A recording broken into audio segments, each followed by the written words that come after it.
بسم الله الرحمن الرحيم الحمد لله رب العالمين والصلاة والسلام على أشرف المرسلين محمد وعلى آله وأصحابه أجمعين أما بعد السلام عليكم ورحمة الله وبركاته.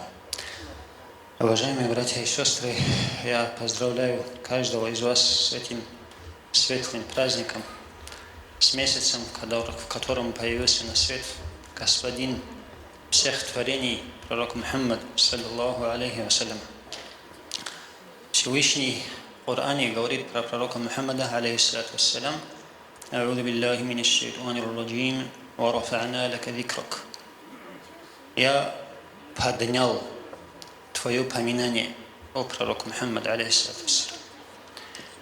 И любой человек, который сегодня разбирается, получается, от исторических личностях, о том, кто какой вклад оставил в истории человечества, он знает, что в истории всего человечества самым великим человеком признан пророк Мухаммад, саллаллаху алейхи вассалям. Это разве не поднятие его степени и не поднятие его поминания? И когда мы говорим о пророке Мухаммаде, алейхиссалату вассалям, о его нравственности говорить сложно. Почему? Потому что когда мы говорим что-то, когда мы хотим понять что-то, мы эту вещь сравниваем с чем-то другим. Обычно с тем, что повыше. Допустим, если мы говорим, например, какой-то сильный человек, если мы хотим описать человека силой, сказать, что человек сильный, мы его уподобляем другому, более сильному человеку. И если мы хотим описать человека, сказать, что он очень красивый, его мы описываем, сравнивая с самым красивым человеком. А что делать, если сам человек является самым красивым, самым умным, самым сильным? С кем его сравнивать? И когда мы говорим о пророке Мухаммаде, саллаллаху алейхи вассалям, этот человек, который в истории человечества является самого совершенного нрава. То есть, сколько бы ни было людей в истории человечества милостивых, он более милостивый, чем все они. Сколько бы ни было храбрых людей, он более храбрый, чем все. Сколько бы ни было щедрых, он самый щедрый из всех. И так по каждому из благородных качеств. И говоря о пророке Мухаммаде, алейхиссалату вассалям, ученые говорят, что мы должны любить посланника Аллаха, потому что сам посланник Аллаха, алейхиссалату вассалям, сказал: не будет уверовавшим никто из вас, пока не полюбит меня более, чем себя, чем свою семью, чем своих родителей и имущество. Достоверный хадис, который Бухари, Муслим и другие приводят. И когда мы говорим о любви, здесь много есть вещей. Во-первых, за что кого любить. Во-вторых, получается, что означает эта любовь. И когда мы говорим о любви, о необходимости любви к посланнику Аллаха, саллаллаху алейхи вассаляма, некоторые новоявленные люди, как упомянул Тулкин Хазрат, они, получается, понимают вот эту любовь неким особым своим способом. Они говорят, что любовь к посланнику Аллаха, алейхиссалату вассалям, означает только лишь следование, но не означает чувство, которое мы питаем к посланнику Аллаха, саллаллаху алейхи вассалям. Такая точка зрения, она является правильной или нет, мы можем понять и познать, если сравним чувства и отношения сподвижников к посланнику Аллаха, саллаллаху алейхи вассалям. То есть, и вот если мы обнаружим, что у сподвижников к посланнику Аллаха, алейхиссалату вассалям, не было чувств, а было только лишь следование, значит, это мнение будет правильным, а если нет, то, соответственно, нет. И примеров вот любви сподвижников к посланнику Аллаха, саллаллаху алейхи вассалям, очень много. Я приведу несколько примеров, как для поминания. Вот известная битва при Ухуд. И вы знаете, что в первый день битвы мусульмане проиграли, и проиграли потому, что не выполнили два веления из велений посланника Аллаха, саллиллаху алейхи вассаляма. И когда в этой битве было очень много убитых мусульман, и также прошел слух, что сам посланник Аллаха, саллиллаху алейхи вассаляма, тоже был убит. И одна женщина из племени Бану Динар, по-моему, ее звали Хинду, она приходит на поле боя, и пока шла, получается, на это поле, она видит, что оттуда везут домой ее отца. Она идет и дальше, видит, что, получается, среди убитых ее муж. Затем видит, что среди убитых своего брата, затем находит среди убитых своего сына. Как вы думаете, что делает эта Хинд, эта женщина из Ансаров? Эта женщина из Ансаров подбегала к каждому из сподвижников, подбегала к нему и говорила: ради Аллаха, билляхи алейк, скажи мне ради Аллаха, что с посланником Аллаха? На самом деле посланник Аллаха жив? Ей говорили да. Это ее не успокаивало, пока она подбегала к другому человеку, также его просила, спрашивала. Ей говорили, что посланник Аллаха жив, здоров. Она, получается, не успокоилась, пока сама своими глазами не увидела посланника Аллаха, саллиллаху алейхи вассалям, не подбежала к нему, не схватила его за халат и сказала ему слова: «Я Расул Аллах, куллю мусибатин ба'дака джалат». Любая беда, когда я вижу тебя живым и здоровым, любая беда является маленькой. То есть все беды, которые есть, они для меня не беды, я их считаю очень маленькими. Некоторые недалекие люди могут подумать, что эта женщина не очень любила своего мужа, брата, отца и сына, поэтому она так говорила. Нет, не поэтому, а потому что она любила своего брата, мужа, отца и сына больше, чем любая женщина в наше время. Но посланник Аллаха, саллиллаху алейхи вассалям, она любила еще больше. Она ценила его еще больше. И в ее глазах посланник Аллаха был велик, потому что он был перед Всевышним великим. Или же другой случай. Известный сподвижник Абдуллах бин Зайд аль-Ансари, это сподвижник, который увидел во сне метод возвещения азана. Известный сподвижник Абдуллах бин Зайд.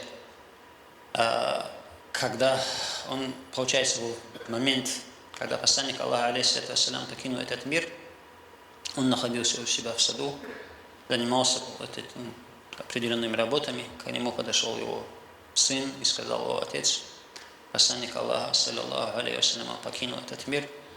Он в этом же месте поднял руки и сказал: «О Аллах, ты знаешь, что после того, как посланника Аллаха нету на этом свете, я не хочу увидеть на этом свете больше ничего. Забери мое зрение». И в том же месте, где стоял, ослеп. И другой случай, когда известный случай, когда посланник Аллаха, саллиллаху алейхи вассалям, не стало, как вели себя сподвижники? Некоторые были на грани помешательства. Некоторые из них говорили: кто будет говорить, что пророк Мухаммад умер, я отрублю ему голову. И впервые я эту историю читал, когда мне было неполных 14 лет, больше 20 лет тому назад. И мне казалось, читая эту историю, я бы тоже отнесся к этой вести спокойно.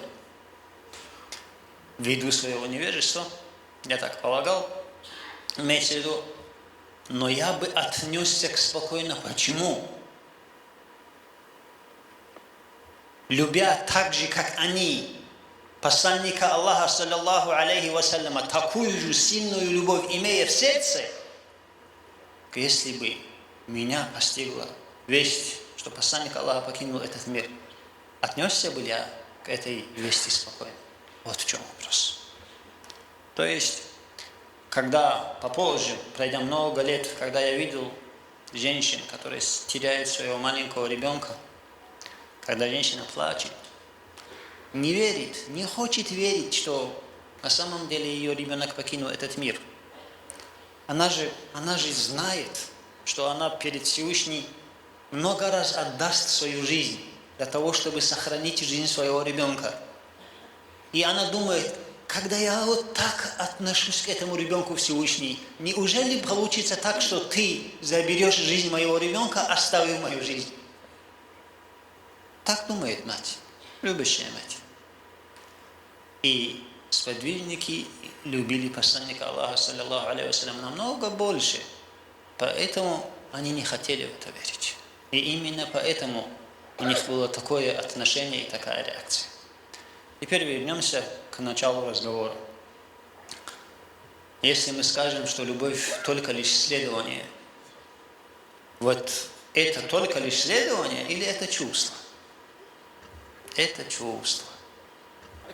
То есть, да, следование оно должно быть по умолчанию. Но если есть любовь, следование становится легче. Следовать становится легче. Не бывает трудно. Когда любви нет, вот тогда следование бывает сложно. Почему сподвижники, которые десятки лет совершали грехи, когда посланник Аллаха, алейхиссалату вассалям, говорил им одно слово, они оставляли эти грехи? Потому что в их сердцах была любовь. И есть такая же параллель из другой темы, когда говорится про богобоязненность. Посланник Аллаха, саллаллаху алейхи вассалям, говорит, один человек, говорит, умирал, хадис достоверный, у Бухари приводит, один человек умирал, он собрал вокруг себя своих сыновей и сказал им, своим сыновьям сказал: «О, дети мои, и всех видов грехов, которые я знаю, я совершил почти все. И если я попадусь Всевышнему Аллаху, Он меня накажет так, как не наказывал еще никого. Поэтому, когда я умру, сожгите мое тело и развейте мой прах, чтобы я Всевышнему не попался». Он умер. Его сыновья выполнили его завет, его завещание. И посланник Аллаха, алейхиссалату вассалям, говорит об этом случае. В судный день этот человек предстанет. То есть то, что его сожгли, развеяли его прах, это не помешает тому, получается, чтобы он предстал перед Всевышним. И когда Всевышний его спросит: «О мой раб, что тебя заставило сделать это?» Он скажет: «О Всевышний, меня заставило это сделать боязнь перед тобой». И из-за этого Всевышний его простит. То есть человек из-за боязни перед Всевышним совершил действие, которое невозможно назвать мудрым, умным. Он совершил глупое действие, но причиной этих глупых действий были правильные чувства. И действия эти не нанесли вреда никому, кроме его самого. То есть в этом случае, из-за того, что у него есть правильные чувства, Аллах его простил. И точно так же и с любовью. Если есть любовь, даже если действий нету, эта любовь не будет пустой. Она принесет свою пользу. Но намного меньше, чем когда вместе с этой любовью будут правильные действия. И говоря о посланнике Аллаха, саллаллаху алейхи вассаляма, можно говорить очень много. То есть, опять-таки, вернусь к началу разговора, сколько бы не было людей совершенных в истории человечества, пророк Мухаммад, алейхиссалату вассалям, превосходит их всех, во всех благих качествах. И именно поэтому его признают абсолютно все, и верующие, и неверующие, и мусульмане, и христиане, иудеи, буддисты, атеисты, теисты, все признают пророка Мухаммада, алейхиссалату вассалям, самым великим в истории человечества. Дай Аллах нам понимание, чтобы мы правильно понимали его путь.